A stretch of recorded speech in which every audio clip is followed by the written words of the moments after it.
ಗೌರವ್ ಅವರೇ, ಈಗ ನೆಕ್ಸ್ಟು 12ನೇ ಸೀಸನ್ಗೆ ನಿಮ್ಗೆ ಏನಾದರೂ ಬಿಗ್ ಬಾಸ್ ಕಡೆಯಿಂದ ಕರೆ ಬಂದರೆ ಹೋಗ್ತೀರಾ? ಇಲ್ಲ. ಯಾಕೆ ಸರ್? ಸಿನಿಮಾಗಳಿದೆ ಸರ್. ಇವಾಗ ನೀವು ನಂಬಲ್ಲ, ಒಂದು 6 ಮಂತ್ಸಿಂದ ಕಂಟಿನ್ಯೂಸ್ ಆಗಿ ಶೂಟ್ ಮಾಡ್ತಾ ಇದ್ದೀನಿ. ಇದಾದ್ಮೇಲೆ ನೆಕ್ಸ್ಟ್ ಏಪ್ರಿಲ್ವರೆಗೂ ನಾನು ಕಂಟಿನ್ಯೂಸ್ ಆಗಿ ಸಿನಿಮಾಗಳು. ಏನಾಗ್ಬಿಡುತ್ತೆ, ನಾವು ಕೆಲಸ ಒಂದು ಫ್ಲೋಲ್ಲಿ ಹೋಗ್ಬೇಕಾದ್ರೆ ಮಧ್ಯ ಅದು ಬ್ರೇಕ್ ಆಗಬಾರ್ದು. ಸಿನಿಮಾ ಆಗಿರ್ಬೋದು, ಯಾವುದೇ ಒಂದು ಗ್ರೋತ್ ಆಗಿರ್ಬೋದು.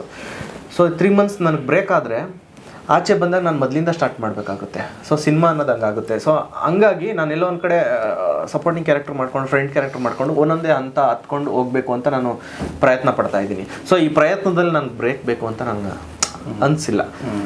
ಬಟ್ ಬಿಗ್ ಬಾಸ್ ವೇದಿಕೆ ತುಂಬ ಒಳ್ಳೆಯ ವೇದಿಕೆ, ಅದು ಸಿಕ್ಕಿದ್ರೆ ತುಂಬ ಅದೃಷ್ಟ. ಬಟ್ ಫ್ಯೂಚರಲ್ಲಿ ಯಾವಾಗ ನೋಡೋಣ, ಸದ್ಯಕ್ಕೆ 13-14ನೇ ಸೀಸನ್ ನೋಡೋಣ. ಬಟ್ ಆ್ಯಸ್ ಆಫ್ ನಾವು ಸಿನಿಮಾಗಳು ಮಾಡಬೇಕು, ಒಳ್ಳೆ ಸಿನಿಮಾಗಳು ಕೊಡಬೇಕು. ಅದೇ ನಾನು ಆಗಲೇ ಹೇಳ್ದಂಗೆ ಒಳ್ಳೆ ಪ್ರೊಡಕ್ಷನ್ನ ಇಟ್ಕೊಂಡು, ಒಳ್ಳೆ ರೈಟರ್ನ ಇಟ್ಕೊಂಡು, ಒಳ್ಳೆ ಕಲಾವಿದ್ರನ್ನ ಇಟ್ಕೊಂಡು ಸಿನಿಮಾ ಮಾಡಬೇಕು ಅನ್ನೋದೊಂದು ಆಸೆ. ನನಗೆ ಇವಾಗಲೂ ಆಸೆ ಇದೆ ಸರ್. ಅದೇನಕ್ಕೆ ತುಂಬ ಜನ ಅದನ್ನು ಮಾಡ್ತಾಯಿಲ್ಲ. ನಾನೇನಾದ್ರು ದೊಡ್ಡದಾಗಿ ಏನಾರು ಒಂದು ಸಿನಿಮಾಗಳನ್ನ ಮಾಡಿ ಇಟ್ಗಳು ಏನಾರು ಕೊಟ್ಟು ನನಗೆ ಅಂತ ಒಂದಷ್ಟು ದುಡ್ಡು ಅಂತ ಬಂದಾಗ ನಾನು 100% ಒಳ್ಳೆ ಕಲಾವಿದರು ಯಾರಿದ್ದಾರೆ ಅವ್ರನ್ನ ಇಟ್ಕೊಂಡು, ಒಳ್ಳೆ ರೈಟರ್ಗಳು ಯಾರಿದ್ದಾರೆ ಅವ್ರನ್ನ ಇಟ್ಕೊಂಡು ನಾನು ಸಿನಿಮಾಗಳನ್ನ ಮಾಡಬೇಕು ಅನ್ನೋದು ತುಂಬ ಆಸೆ ಇದೆ ನನಗೆ. ಎಲ್ಲರೂ ಮಾಡ್ಬೋದು. ಏಕೆಂದರೆ ಈಗ ನಾನು ಒಂದು ದಾರಿ ಹತ್ಕೊಂಡು ಹೋಗ್ಬಿಟ್ಟಿರ್ತೀನಿ, ಬರೋರ್ಗೊಂದು ದಾರಿ, ನಾನು ಹತ್ಕೊಂಬಂದಿರೋ ದಾರಿ ನನಗೆ ಕಷ್ಟ ಗೊತ್ತಿರ್ತದಲ್ವಾ.